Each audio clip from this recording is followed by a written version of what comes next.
In order to assemble parts in the assembly, we use a feature called Mate. Under your assembly toolbar, you have the option of Mate. It looks like a paper clip. And in this tutorial, we're going to look at surface mates specifically. Well, in this assembly, the top of the axle support touches the bottom of the top plate. By selecting both of these surfaces, they align with one another. In order to complete this mate function, we need to check that we have selected the top of this axle support and the bottom of the top plate together. This front surface of the axle support touches this side, or lines up with this side of the top plate.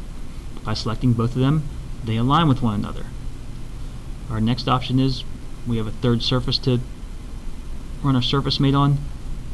This flat surface on the axle support aligns with this front surface on the top plate.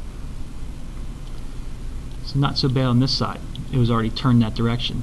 The problem is when we go to mate this side, it's reversed. We need to flip this over.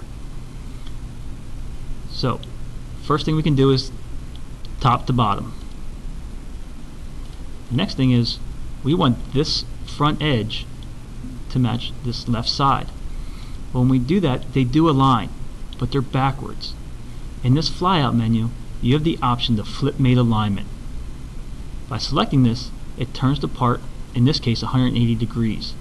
So now this surface and this surface are still in line with each other, but we're able to flip it so the back surface is touching the inside of the top plate. We have one more surface to mate. This horizontal surface, this vertical surface to this vertical surface on the top plate.